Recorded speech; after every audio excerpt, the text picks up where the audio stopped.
नमस्कार। सरस्वती शिक्षा समिति पाली द्वारा आयोजित ऑनलाइन फिजिक्स की क्लास में आप सभी भैया बहनों का हार्दिक स्वागत और अभिनंदन।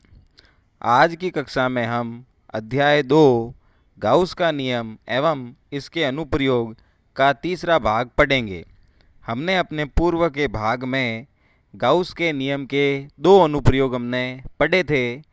पहला अनुप्रयोग हमने पढ़ा था गाउस के नियम से किसी रेखिक आवेशित तार के कारण विद्युत क्षेत्र की तीव्रता को ज्ञात करना, और दूसरा अनुप्रयोग हमने पढ़ा था किसी अनंत समरूप आवेशित अचालक परत के कारण विद्युत क्षेत्र की तीव्रता को ज्ञात करना। ये हमने 2 अनुप्रयोग पढ़े थे। आज की कक्षा में हम अब गाउस के नियम का तीसरा अनुप्रयोग पढ़ रहे हैं, और वो अनुप्रयोग है समरूप आवेशित अपरिमित चालक पट्टिका के कारण विद्युत क्षेत्र की तीव्रता को ज्ञात करना। इसमें एक चालक पट्टिका होगी, हम उसके ऊपर आवेश डालेंगे तो वो सारा आवेश उसकी सतह के ऊपर बाहर की ओर समान रूप से वितरित हो जाएगा, क्योंकि पट्टिका चालक पट्टिका है और चालक पट्टिका पे जब आवेश डाला जाता है तो वो सारा ही आवेश उसकी सतह के ऊपर समान रूप से वितरित हो जाता है। उसकी सतह के अंदर किसी प्रकार का आवेश नहीं होता। तो हम इसमें एक समरूप आवेशित अपरिमित चालक परत लेंगे जिसका पृष्ठ आवेश घनत्व सिग्मा है। इसके मध्य बिंदु O से स्मॉल r दूरी पर विद्युत क्षेत्र की हमें तीव्रता ज्ञात करनी है। तो यहाँ पर उस परत का जो क्षेत्रफल है वो S है। तो सबसे पहले यहाँ पर पृष्ठ आवेश घनत्व के सूत्र से हम जानते हैं, सूत्र होता है सिग्मा बराबर Q बटा S। तो यहाँ से Q बराबर हो जाएगा सिग्मा S। इसको हम समीकरण 1 दे देंगे। अब हम सबसे पहले तीव्रता को ज्ञात करने से पहले दिशा का पता करते हैं कि उस बिंदु पर P बिंदु पर तीव्रता की दिशा क्या होगी। तो हमारे सामने एक चित्र नज़र आ रहा है हमें। उस चित्र में ABCD चालक हमारी परत है, इसी के ऊपर हमने आवेश डाला है और वो सारा आवेश इसकी सतह के ऊपर समान रूप से वितरित हो गया है। इसी परत का जो मध्य बिंदु है वो O है। यहीं से स्मॉल r दूरी पर P बिंदु स्थित है। हमें इसी P बिंदु पर विद्युत क्षेत्र की तीव्रता का पता करना है। तो हम यहाँ पर चालक परत के ऊपर 2 बिंदु लेते हैं, A1 और A2। A1 से P बिंदु पे तीव्रता देखी जाएगी तो उसकी दिशा हो जाएगी DE1 सदिश, और A2 से तीव्रता P बिंदु पे देखी जाएगी तो उसकी दिशा हो जाएगी DE2 सदिश। तो हम यहाँ P बिंदु पे देख रहे हैं कि अलग अलग बिंदुओं के कारण तीव्रता की जो दिशाएं हैं वो अलग अलग है। इसका मतलब P बिंदु पर तीव्रता की कोई एक निश्चित दिशा नहीं है। इसीलिए हम क्या करते हैं, P बिंदु पर घटकों का वियोजन करते हैं। जब P बिंदु पे घटकों का वियोजन करेंगे तो साइन घटक हमें बराबर और विपरीत दिशा में प्राप्त होंगे। विपरीत दिशा में है इसीलिए ये आपस में क्या हो जाते हैं, निरस्त हो जाएंगे। जबकि कॉस घटक जो है वो एक ही दिशा में है, इसीलिए यही घटक हमें परिणामी तीव्रता की जो दिशा है उसको व्यक्त करते हुए हमें नजर आएंगे।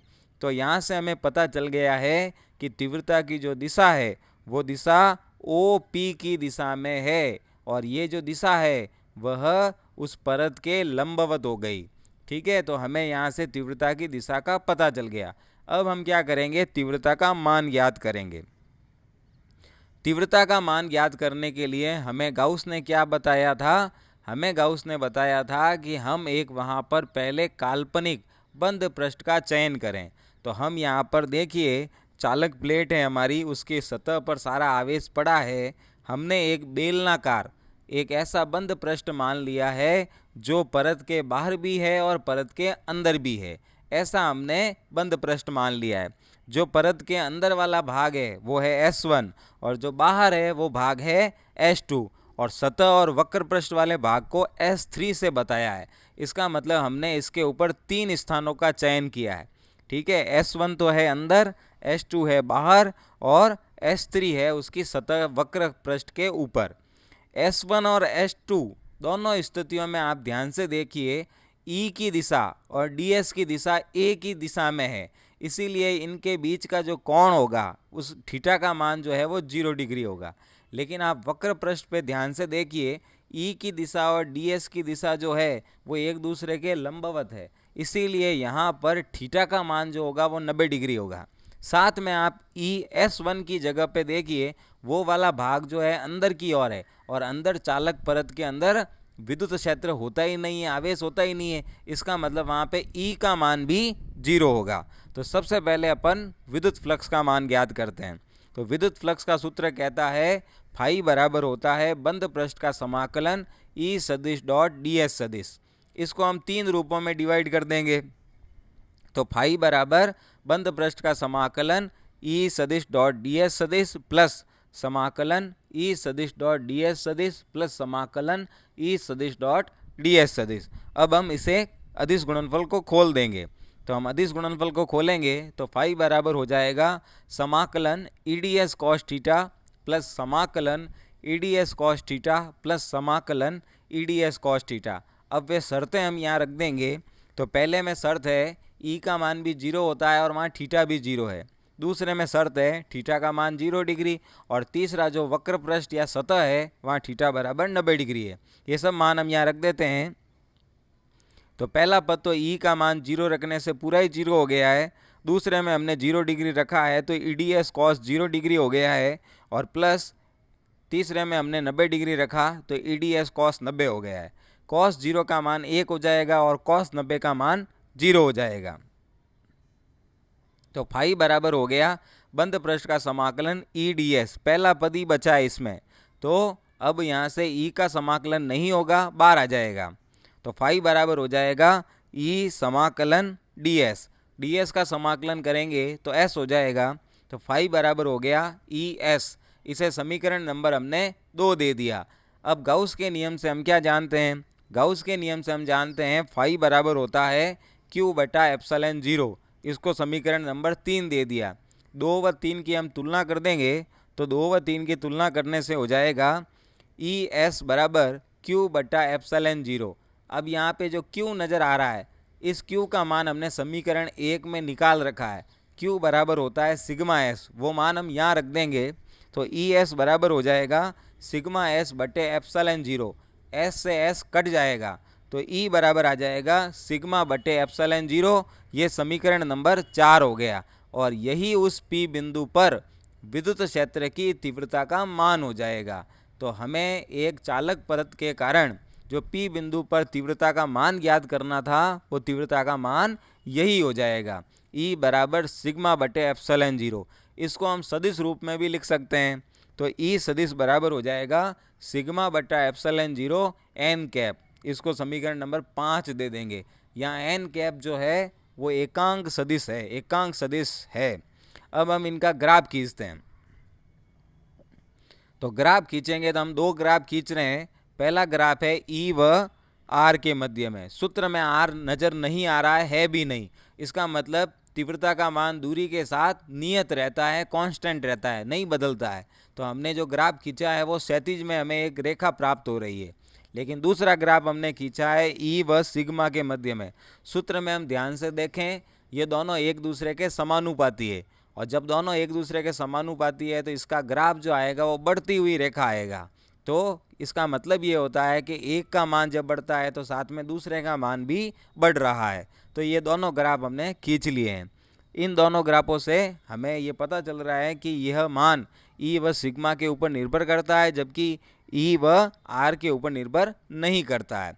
तो इसी के साथ यहाँ पे हमारा तीसरा अनुप्रयोग गाउस का जो है वो पूरा होता है। अगला अनुप्रयोग है चौथा अनुप्रयोग। समरूप आवेशित गोलीय चालक कोष या गोला, उसके कारण विद्युत क्षेत्र की तीव्रता को ज्ञात करना। समरूप आवेशित गोलीय कोष माने एक हम खोखला गोला ले रहे हैं और वो गोला जो है वो चालक गोला है, हम उसके ऊपर आवेश डालेंगे तो सारा आवेश कहाँ फैल जाएगा? चालक है तो उसकी सतह पर बाहर की ओर फैल जाएगा। तो हमें इसी गोले के कारण विद्युत क्षेत्र की तीव्रता को बताना है।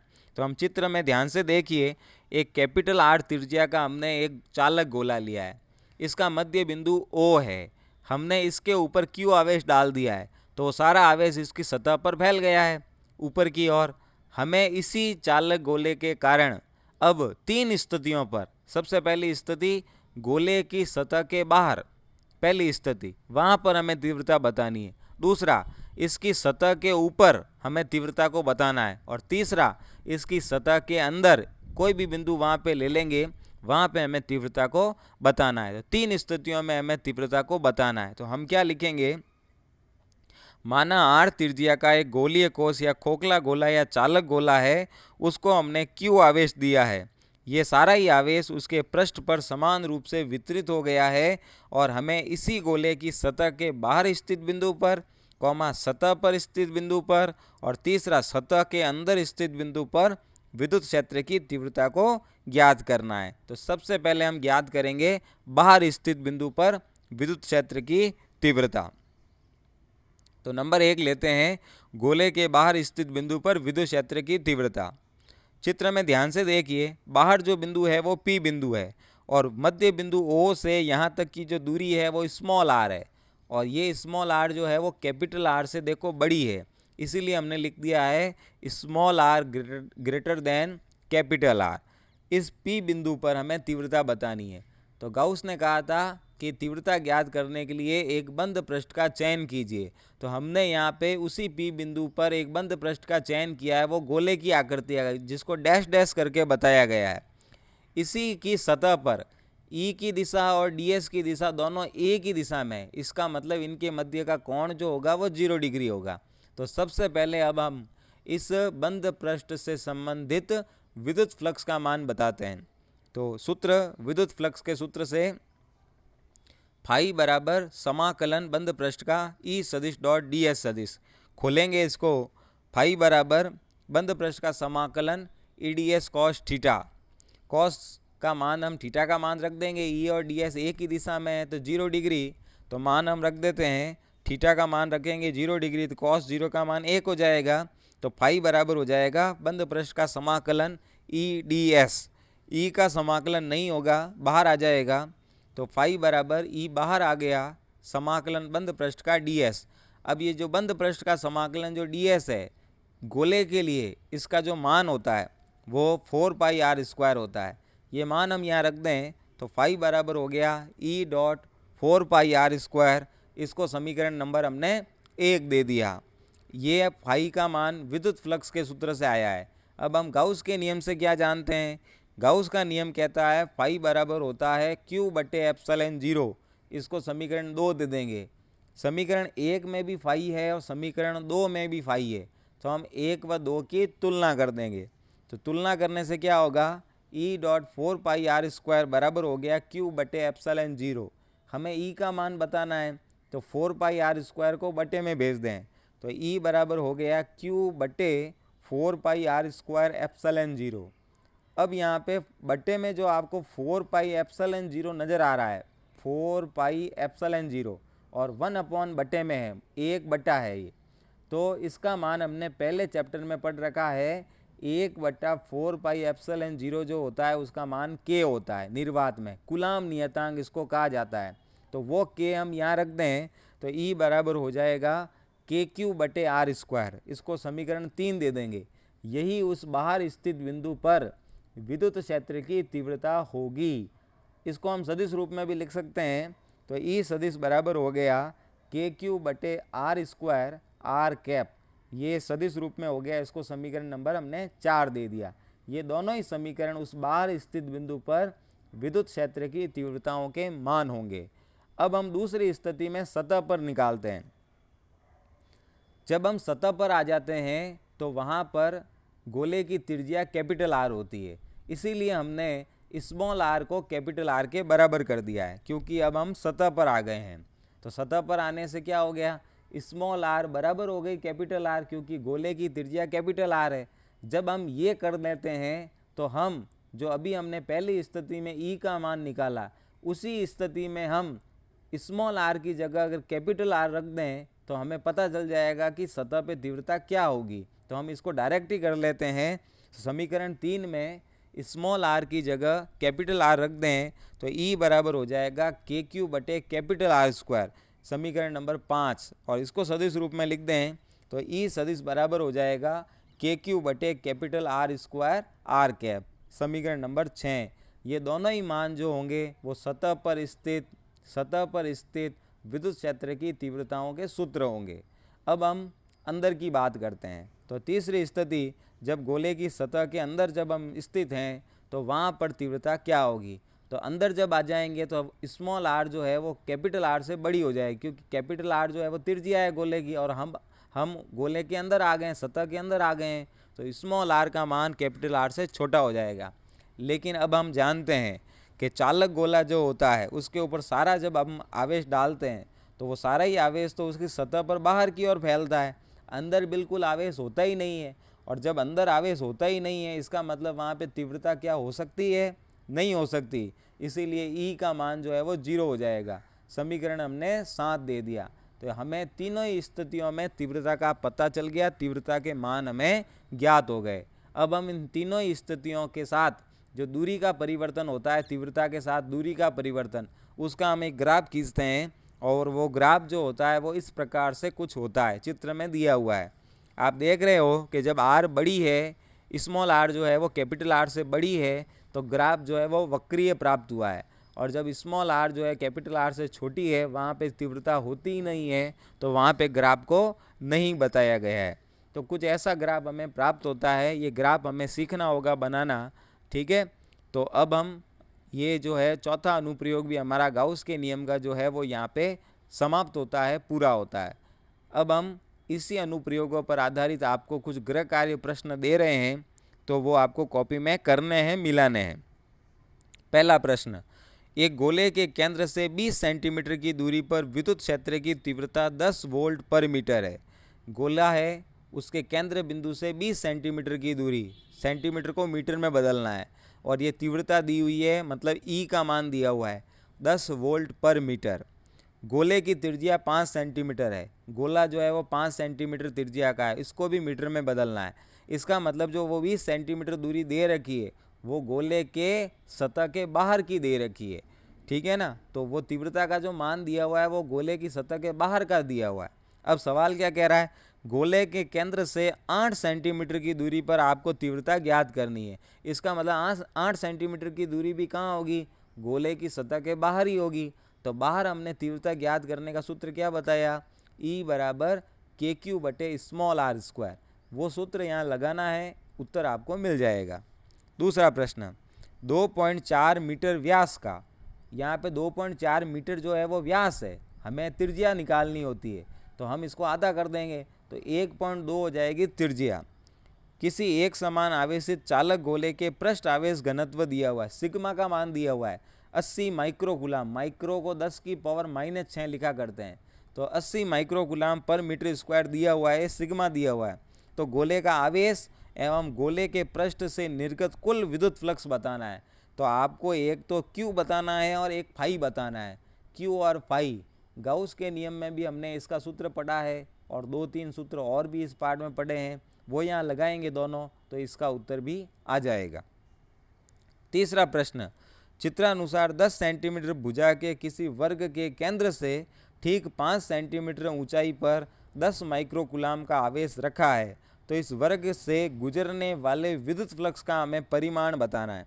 आपके सामने एक 10 सेंटीमीटर भुजा का एक वर्ग दिया हुआ है, इसके केंद्र बिंदु से 5 सेंटीमीटर की दूरी पर एक देखो P बिंदु है, इसी P बिंदु पर ये 10 माइक्रोकूलाम का आवेश पड़ा है। अब इसी आवेश के कारण इसमें से जो बल रेखाएं जो गुजरेगी ना इस पृष्ठ में से, उसी को हम फ्लक्स कहेंगे। तो उस फ्लक्स का मान हमें बताना है।